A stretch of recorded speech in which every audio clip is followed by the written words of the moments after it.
নমস্কার, আমার চ্যানেল একাই একশোতে সকল বন্ধুদের জানাচ্ছি স্বাগত। আমার আজকের রেসিপি হলো কাশ্মীরি আলুর দম। আলুর দম মানেই তো জিভে একেবারে জল চলে আসে, তাও যদি আবার হয় কাশ্মীরি আলুর দম, তাহলে তো কথাই নেই। তাই এই রেসিপিটি আমি আজকে আপনাদের সঙ্গে শেয়ার করছি। তাহলে চলুন দেখে নেওয়া যাক আমার আজকের এই রেসিপিটি। আমি এখানে আলু নিয়ে নিয়েছি, এছাড়াও পেঁয়াজকে একদম কুচিয়ে রেখে দিয়েছি। এছাড়াও পোস্তর সাথে চারমগজ বাটা লাগছে, টমেটো বাটা লাগছে এবং কাজু বাদাম লাগছে বাটা। এছাড়াও ফেটিয়ে রাখা টক দই লাগছে এবং আদা রসুন বাটা লাগবে। আমি সর্ষের তেলে রান্নাটা করব। প্রথমে আলুগুলোকে ভাজতে হবে বলে তাই তেলের মধ্যে নুন আর হলুদটাকে দিয়ে দিলাম।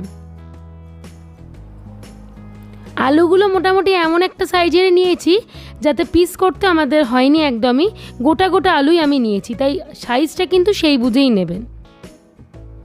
কাশ্মীরি আলুর দম করার জন্য মূলত এই ধরনের আলুর সাইজ নিলেই সব থেকে ভালো হয়।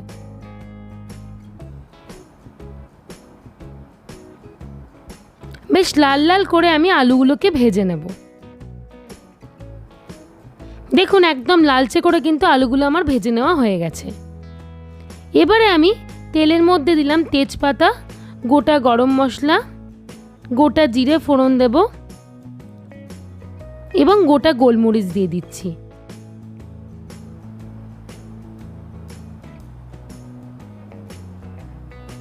একটু নাড়াচাড়া করছি। যখন একটা সুন্দর গন্ধ বেরোবে সেই সময় পেঁয়াজ কোচানোটা দিয়ে দিলাম। পেঁয়াজটা কিন্তু আমি একদম মিহি করে কুচিয়ে রেখেছিলাম। ভালো করে আমাদের ভেজে নিতে হবে। হালকা একটু ভাজা হয়ে যাওয়ার পরে আমি আদা রসুন বাটাটা দিয়ে দিচ্ছি। এবারে মশলা তো আমাদের কষাতেই হবে যতক্ষণ না কাঁচা গন্ধ দূর হচ্ছে। পেঁয়াজ আদা রসুন একটু দেখুন ভাজা ভাজা হয়ে গেছে। এই সময় আমি টমেটো বাটাটা দিয়ে দিলাম।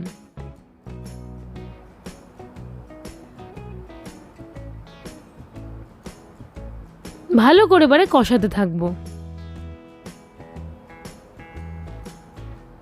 এবারে হলুদ গুঁড়ো দিয়ে দিচ্ছি, রেড চিলি পাউডার দিয়ে দিলাম, কালারের জন্য কাশ্মীরি রেড চিলি পাউডার দিলাম।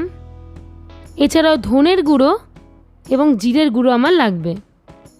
আর স্বাদ অনুসারে নুন তো ব্যবহার করতেই হবে। সমস্ত গুঁড়ো মশলা আমার দেওয়া হয়ে গেল। দেখুন অলরেডি তেল ছাড়তে এবার শুরু করছে।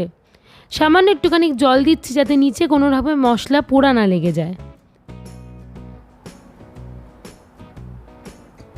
মোটামুটি কিন্তু আমার সুন্দরভাবে কষিয়ে নেওয়া হয়ে গেছে।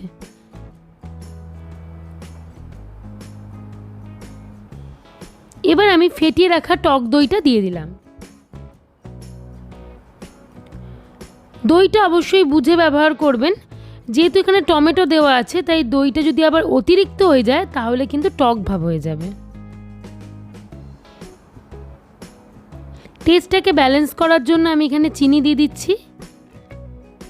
এবারে আমি পোস্তর সাথে যে মগজদানা বাটা রেখেছিলাম তৈরি করে সেটাকে দিয়ে দিলাম। এর মধ্যে কিন্তু কাজু বাদামও একটুখানি দেওয়া রয়েছে, 10-12টা মতো, একসাথে 3টে আমি বেটে নিয়েছিলাম। এটা দিলে কি হয়, গ্রেভিটা কিন্তু বেশ একটা থিক ভাব হয়।